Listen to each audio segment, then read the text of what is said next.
What is it like to come face to face with evil? To confront your worst nightmare? When a killer comes calling, there's often no escape. A man who can kill is evil beyond belief. To truly encounter evil is a rarity most will never experience. I believe in evil, and I have experienced people that are evil. But for those unfortunate few who do and survive to tell the tale, the mental scars often never heal. I couldn't breathe, my eyes felt bulging, all I could see was his face on my face, and he was just staring into my eyes.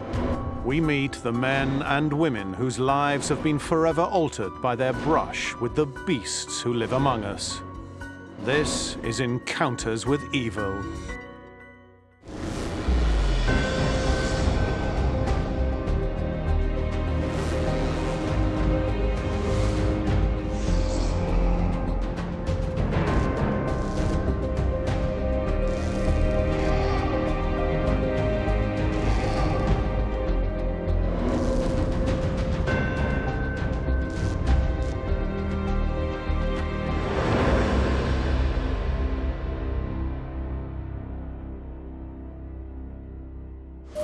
In this episode, Imprisoners.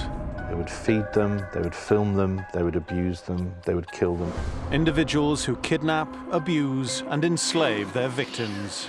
There are various reasons why people abduct. Sometimes you get one parent abducting a child from another parent. You get children abducted to become sex slaves. And then you get people who are just abducting purely for financial reasons. Coming up, American sexual sadist Ariel Castro, who kidnapped and imprisoned 3 young girls for nearly a decade. She felt that a part of her heart died the moment that Castro closed the door behind her. Austrian monster Josef Fritzl, who fathered 7 children with his own daughter in his underground dungeon. She was, if you like, at his mercy.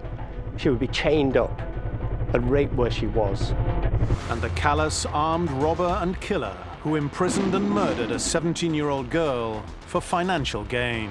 He's not planned his murders, he's not doing it for pleasure, he's gone out to get money. But first, a kidnapping that was global front-page news. In March 1998, 10-year-old Natascha Kampusch disappeared whilst on her way to school in suburban Vienna, Austria. There was a great deal of astonishment when Natascha disappeared. She just vanished into thin air. Her family, the police, and the whole of Austria were baffled by her disappearance. Every line of inquiry seemed to be a dead end. As the years passed by, Natascha's whereabouts remained a mystery. Who was responsible for her disappearance? This man is capable of unspeakable inhumanity to victims, and I think that's what people find so disconcerting about the Priklopil case.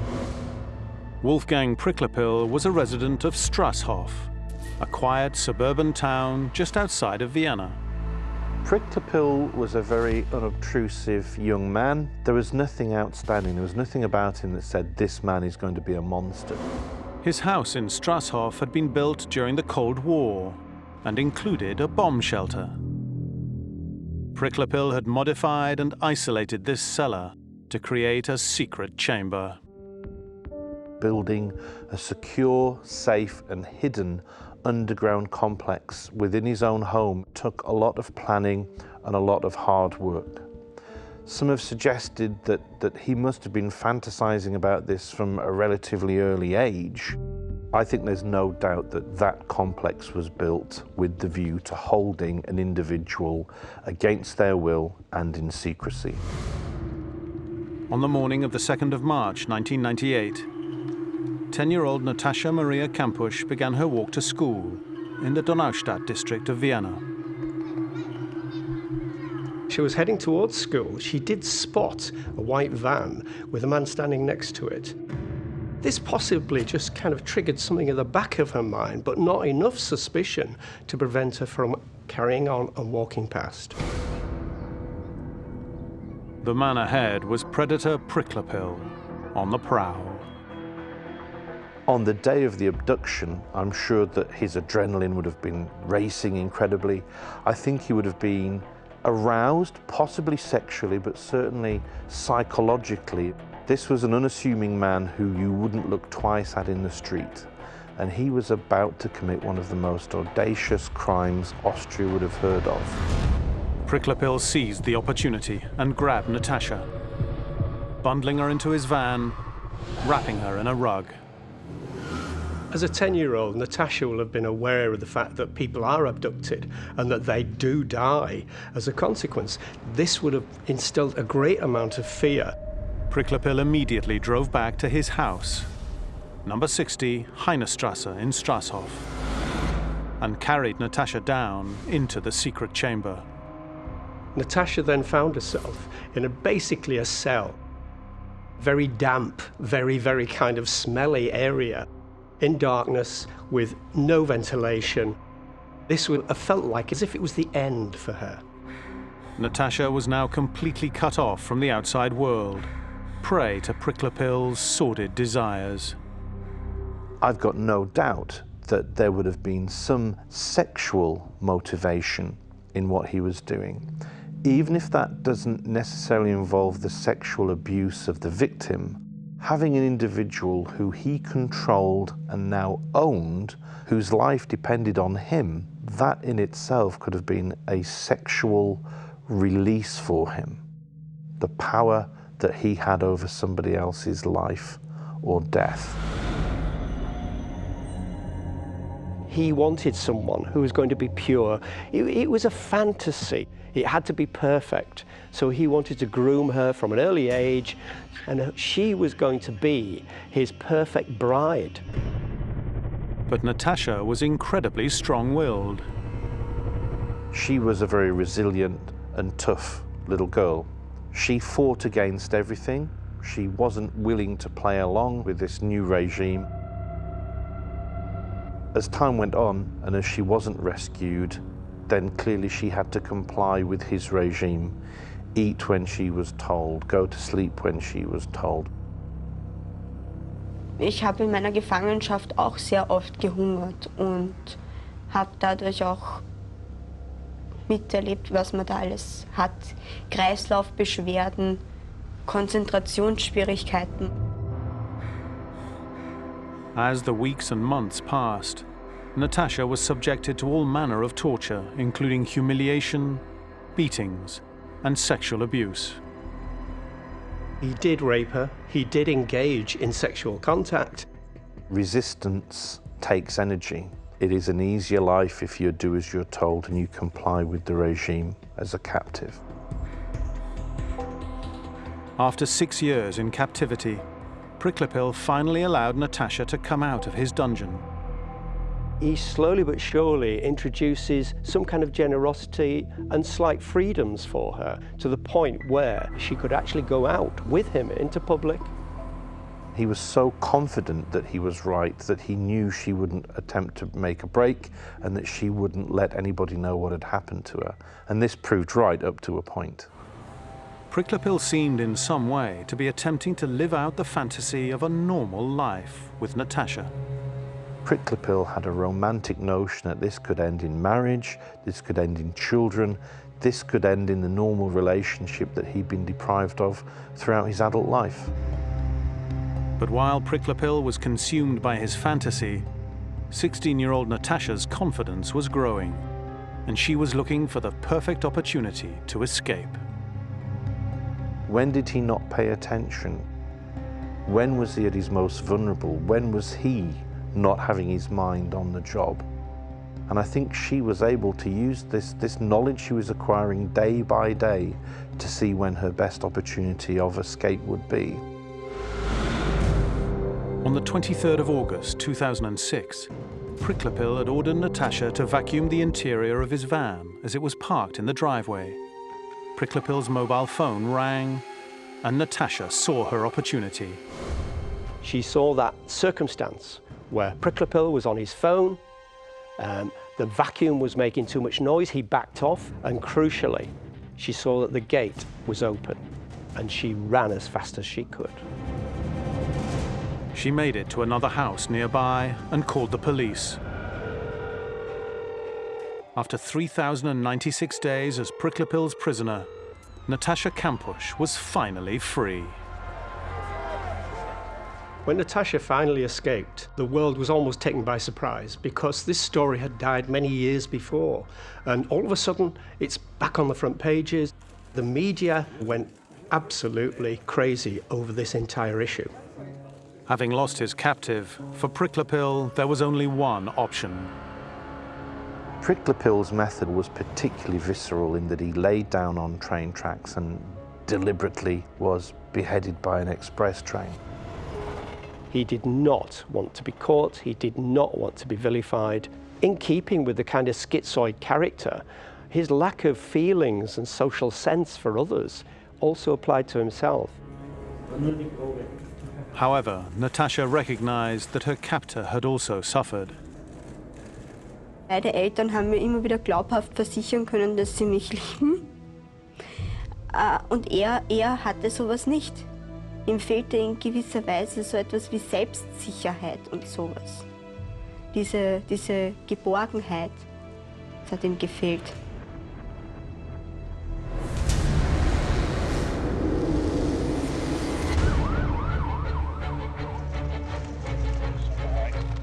In 1975, police were engaged in a manhunt for a dangerous suspect known as the Black Panther. Wanted for armed robbery, murder, and the kidnap of 17-year-old Leslie Whittle, this master criminal had become public enemy #1. He didn't actively seek out to be violent, but when he was confronted, he was willing to use violence. But who was the Black Panther? Born in 1936 in Bradford, Donald Neilson married at 18 and, after a spell in the army, became a builder to support his wife and daughter. He found it difficult to make ends meet and so turned to crime as a burglar. He tapped into the average person's fear.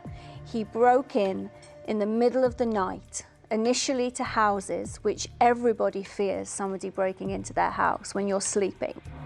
But burgling houses wasn't profitable enough for Neilson, so he chose to up the ante and rob small post offices.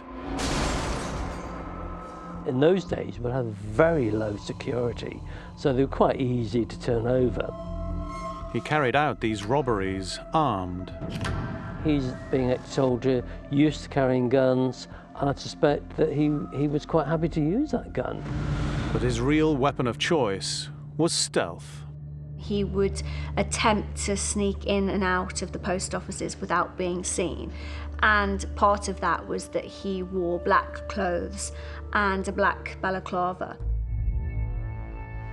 The best thing is to get in and out without any contact at all. And if you're really professional, you do it in a very, very short time. He would have looked at the building, looked at how to take the alarm out, how to get in and out as quickly as possible. Neilson's career as an armed robber was successful until February 1974, when a post office master in Harrogate confronted him. Most people, when faced with a shotgun, do as they're told. But on the other hand, these are sub-postmasters running their own business. It's their money that's being stolen. They're more likely to put up some resistance, and that's when he shoots them. Neilson shot dead sub-postmaster Donald Skepper. The police are now looking for somebody for murder. He knew that he was a wanted man now. But this didn't deter him. Neilson's reign of terror wasn't over. He continued raiding post offices and committed 2 more murders. The second murder was witnessed by the wife of the postmaster, and she gave a witness account of him dressed all in black, but she described him almost panther-like. And the journalist who was interviewing her then coined that term, the Black Panther, and that stuck with him. By 1975, the hunt was on for the brutal killer known as the Black Panther. Neilson had already stolen around £45,000, but he still wanted more. He's not planned his murders, he's not doing it for pleasure, he's gone out to get money. And from his modest Bradford home, the Black Panther was plotting his biggest score yet. He reads in the newspapers that a man has died and he's left a large amount of money to his children. The inheritance was £250,000. He thinks, well, I can easily get £50,000 of that money, and all I need to do is to plan a kidnapping of one of the children. 17-year-old Leslie Whittle looked like an easy target. At that time, 50,000 quid would be worth about £300,000 today, so it's quite a large amount of money. On the 14th of January 1975, Neilson breaks into the Whittle family home in the Shropshire village of Highley. He creeps up to Leslie Whittle's bedroom and snatches her, leaving a ransom note demanding £50,000. Neilson drives Leslie to a remote spot in Kidsgrove and imprisons her in a network of underground tunnels. He tethers her by the neck with steel cable to a platform in a vertical drainage shaft. He kept her there while he was negotiating the ransom. That's unusual. You wouldn't expect to find somebody hidden in a drain system. The facilities must have been really drastic for her. There'd be nowhere for her to eat, to wash, or to use a toilet or anything. So very barbaric. He's not bothered about her. She's just a means to an end. Neilson instructs the Whittles to take a call at a random phone box, where he plans to play a recording of Leslie. There's no need to worry, Mum, I'm okay. I've got a bit wet, but I'm quite dry now. I've been treated very well. The police botch the moment, and the call goes unanswered. Neilson makes contact again, but his instructions and directions are unclear. Go on to the M6 North to junction 10 and on to the A454. The ransom drop seems doomed to fail. By the time I collected the money, and then I got lost on the way to Kidsgrove because I'd never been there before, and then I had difficulty in finding the instructions in the phone box, and in consequence there was quite a considerable delay. In a desperate last-ditch attempt to save his sister, Ronald Whittle even appears on television, assuring Neilson that he intended to pay the ransom. Well, I would hope that he would get in touch with me. We've had so many calls, some of which are very clearly hoaxes. As you can see yourself, the money is here. He's got various means of communication available to him. I will do whatever is reasonable to get Leslie back. That is the important thing as far as we're concerned. Tragically, the Black Panther lost his nerve, and after a week there was no more contact with the Whittles. The police are left at a complete loss. There's been mistake after mistake made, and they have no idea who the Black Panther is. Leslie's still missing. To be fair to the police forces involved, the instructions that Neilson had left for them were quite cryptic, and he was clearly playing games with them. But it was up to the police to piece together the vague clues that he'd left around. I think that willingness for the police to stumble for another 7 weeks until they found her exact location shows us that Neilson had no intention for her to be found alive at all. He's thought it was going to be a very simple in and out, take the girl, get the money and go, and then it's all dragging on. Now, if you're paranoid, you start becoming more and more anxious about what's happening, you start to misinterpret what's happening. Are the police going to track me down? Am I going to be found? On Friday, the 7th of March, 1975, police finally investigate the drainage shaft that had been Leslie Whittle's prison.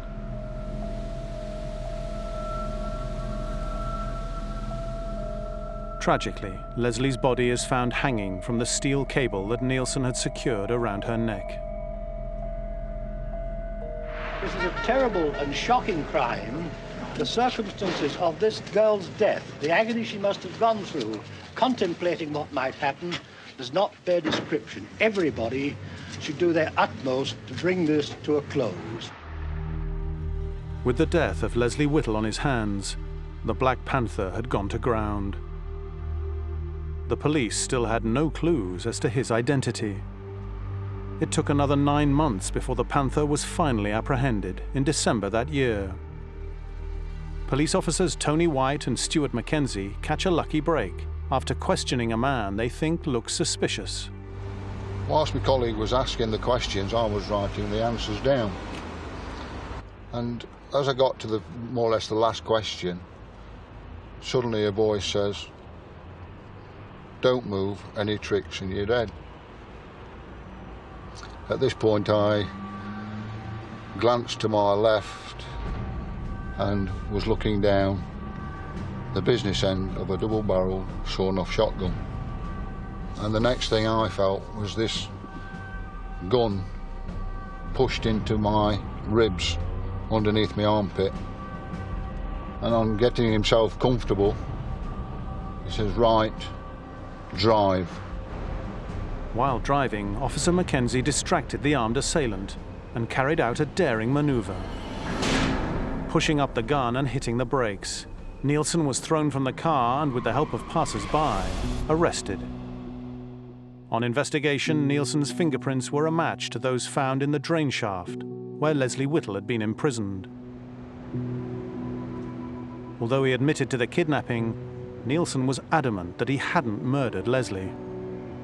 But he always denied ever killing Leslie, and he's justified his behaviour saying he looked after her, he watered her, fed her, made sure she was safe while he spent 3 days negotiating the ransom. He claimed that she must have fallen, accidentally.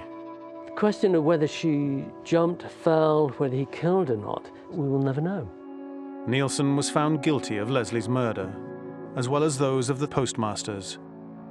He is willing and able to use violence because he wants money, and he is driven so purely by money that he's very cold. He's willing to kidnap a young girl, to keep her in horrific conditions for weeks on end because he wants the monetary reward.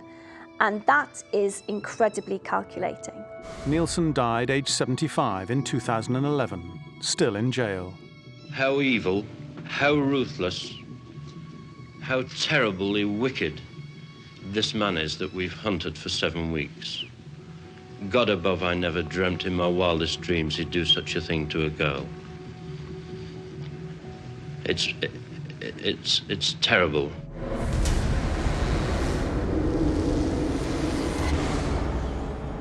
April 2008. Austrian police interview Josef Fritzl, who's been missing for 24 years. She reveals to the shocked officers she'd been held prisoner by her father and used as a sex slave in a secret underground dungeon. This was the kind of ultimate incestuous abuse of one's own daughter, protracted over many, many years. Josef Fritzl, it seems, was programmed from a young age to become deviant in his behavior. Growing up during the Nazi era, he had a warped maternal relationship. Fritzl's background was far from normal. His mother was very vicious with him. She had almost a hatred of him.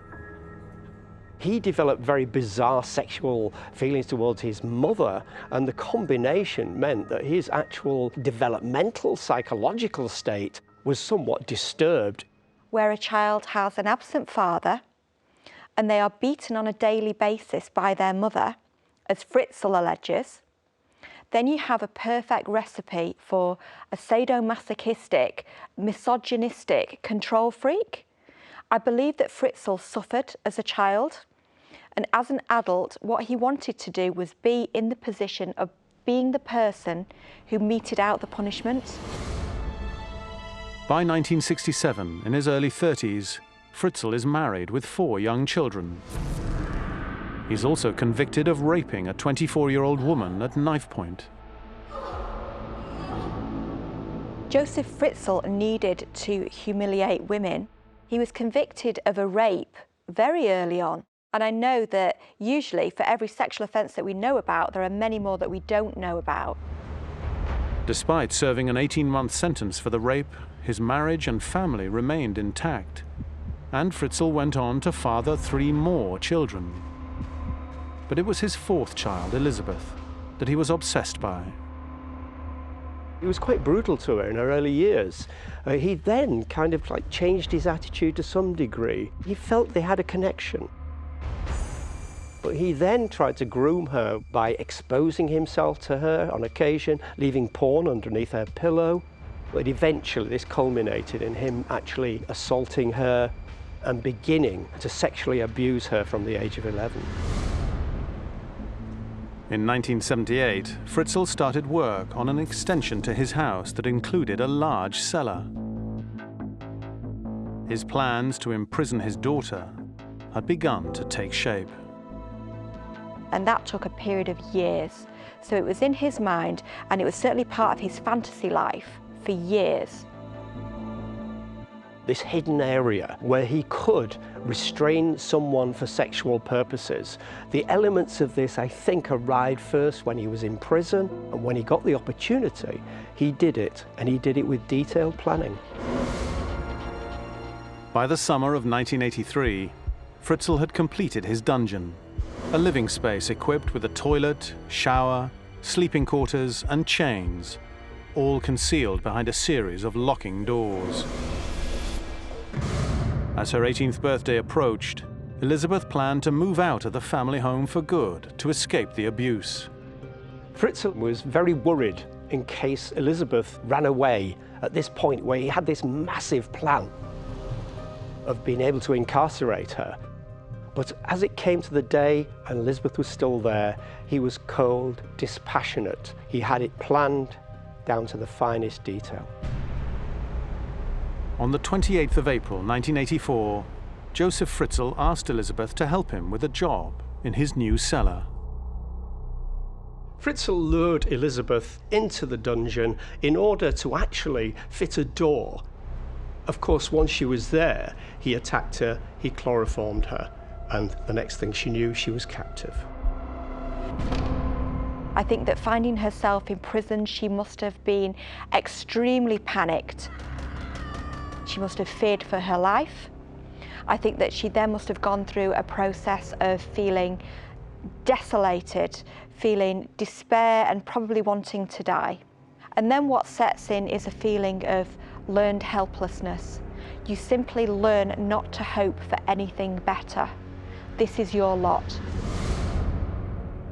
But how did Fritzl plan to account for the disappearance of his daughter? Fritzl covered up Elizabeth's disappearance with the basic story that she had gone off and joined a cult somewhere. As evidence of this, he forced Elizabeth to write a letter, but he went to the extent of posting it from a fairly distant postbox, driving hundreds of miles in order to give it credibility when it finally arrived on the doormat. Strangely enough, more or less everyone, including Fritzl's wife, actually bought this story. With Elizabeth locked away in his purpose-built dungeon, Fritzl had total control over her life. She was, if you like, at his mercy. Initially, she would be chained up and raped where she was. He would rape her 3,000 times over this period. He would enact pornographic positions with her. He knew no bounds. She was an object, like all women to him, just someone to be used. He wanted to have total possession over another person. The fact that he was able to do this to his own children, I would say that it's about as psychologically evil as it is possible to get. Throughout her imprisonment, Elizabeth gave birth to 7 children. She was left to give birth herself. She was thrown a towel and a knife and left to get on with it.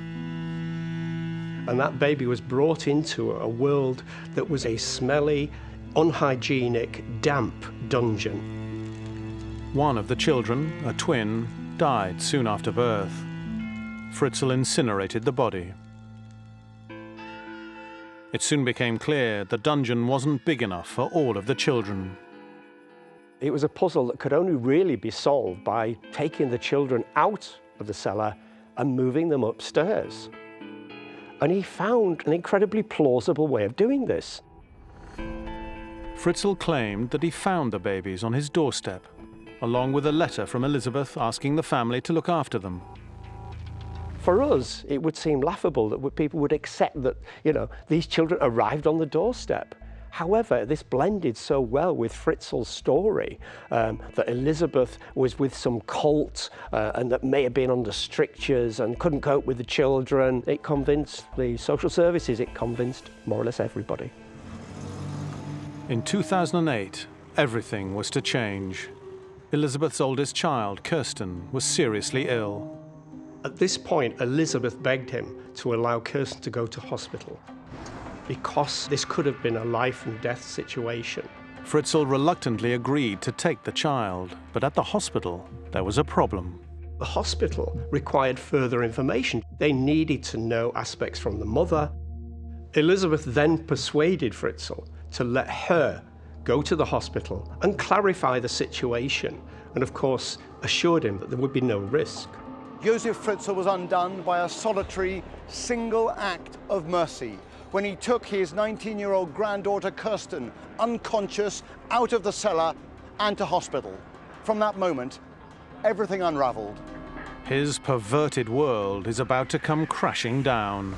Let's not forget that this was Elizabeth's first time out of the basement in a quarter of a century.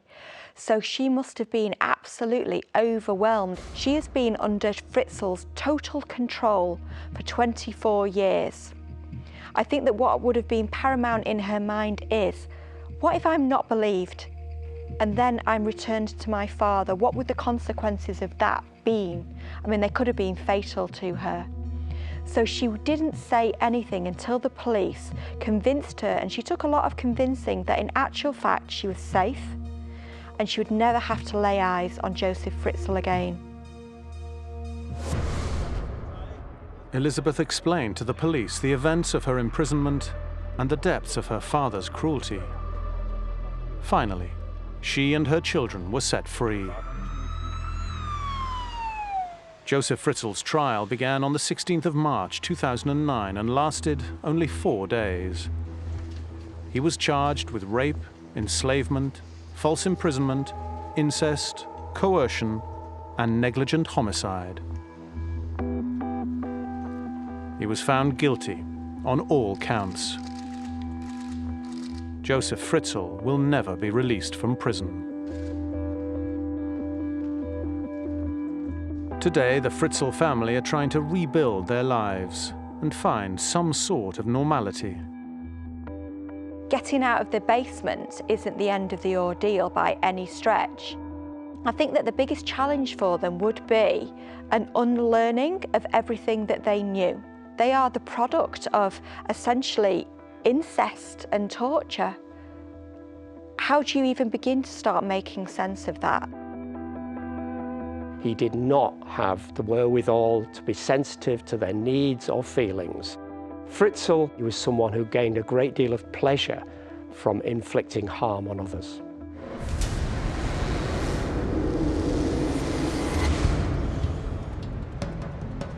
On the 6th of May 2013, a young woman called out for help from the locked front door of an ordinary house in Cleveland, Ohio.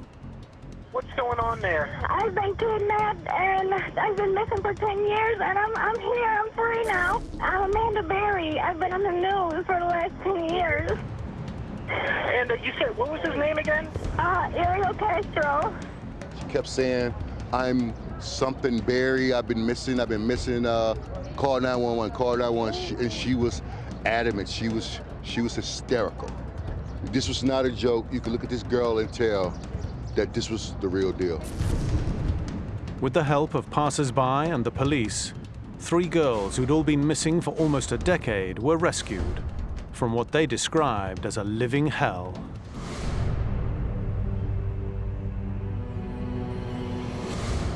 The man responsible for their ordeal was Ariel Castro, now considered one of America's most notorious imprisoners.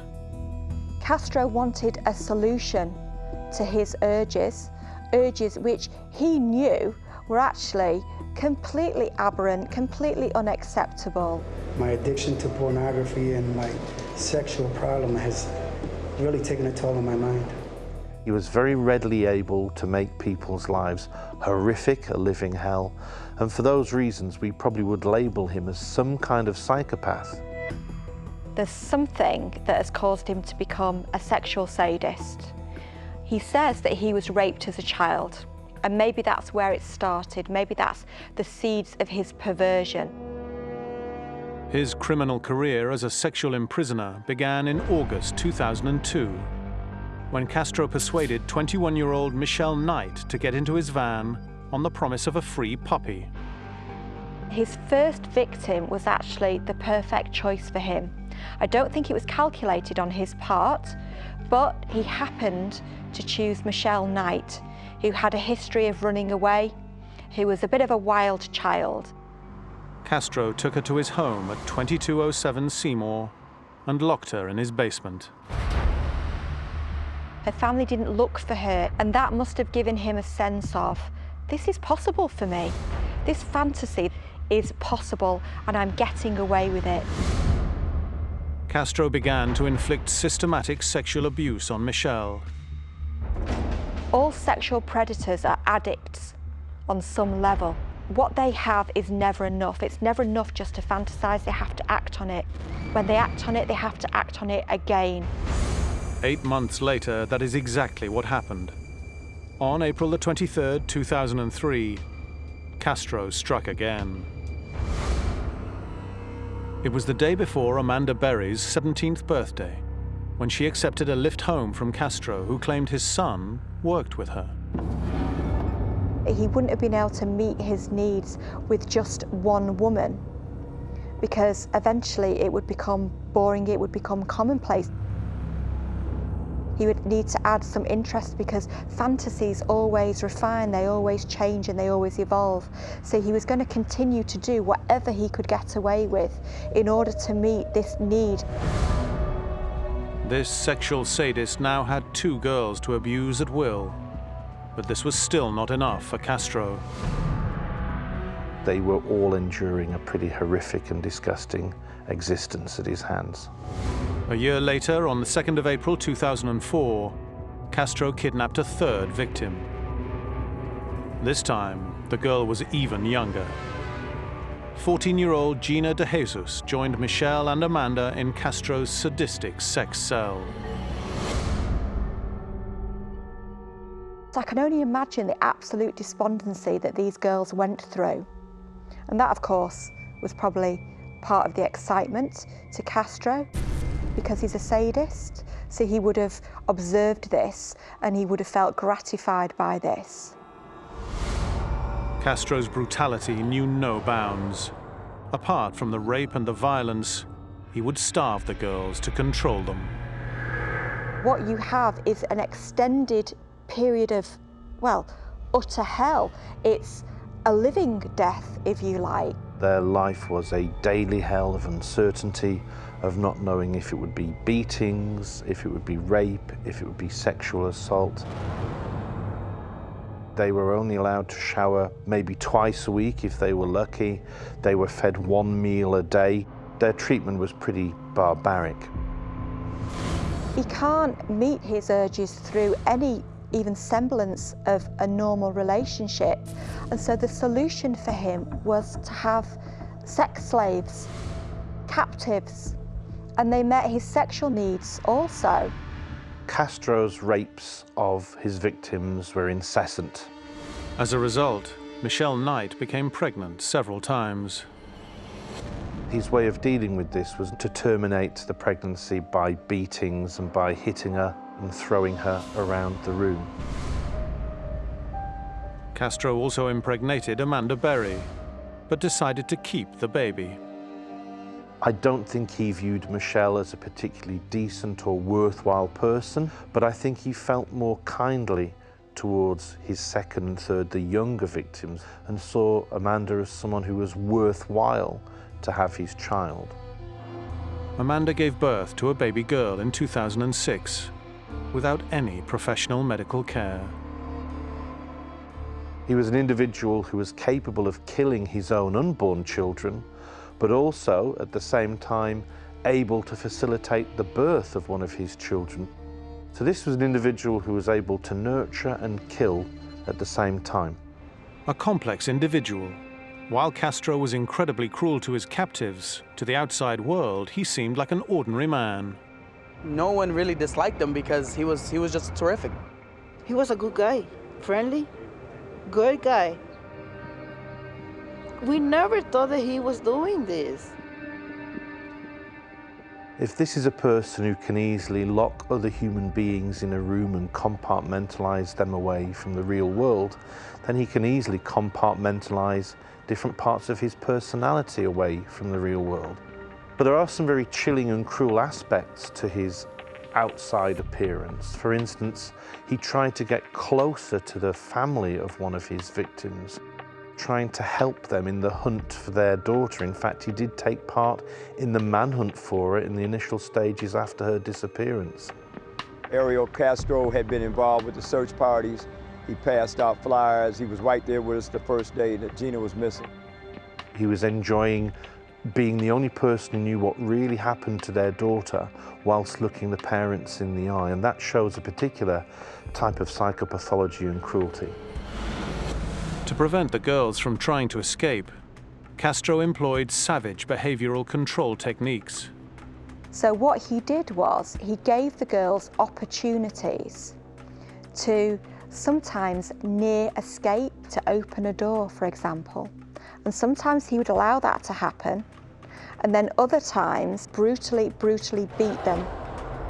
What that left them with was an uncertainty that kept them psychologically trapped in that room.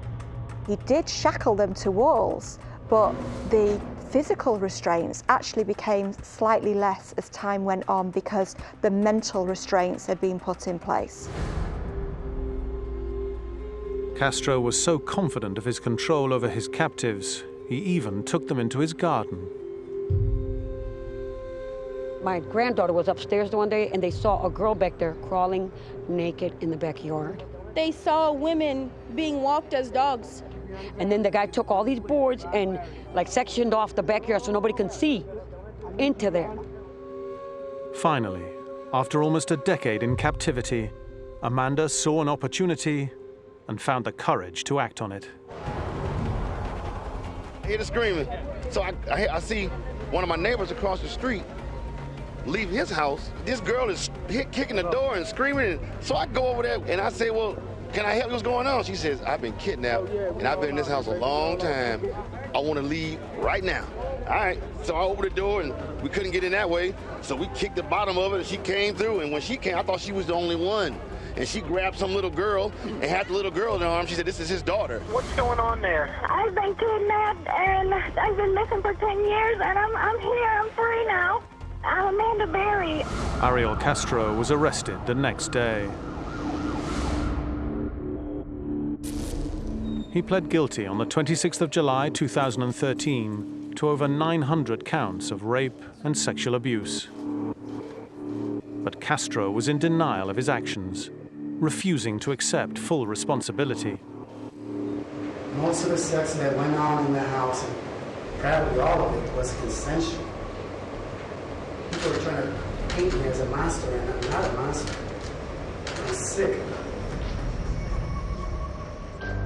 He received life plus 1,000 years on the 8th of May 2013. On his conviction, Michelle Knight read out a statement to her abductor. Ariel Castro, you took 11 years of my life away, and I have got it back. I spent 11 years in hell.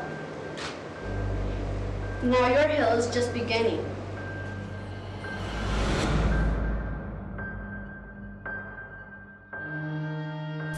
After just 1 month serving his sentence, Castro committed suicide on the 3rd of September 2013. I don't think he had any end game in mind, and I think that he would have carried on until something tragic happened, until he lost one of these women and had to dispose of a body. I think to consider what Castro did to those women, to those girls, is possibly as close to evil as one could be.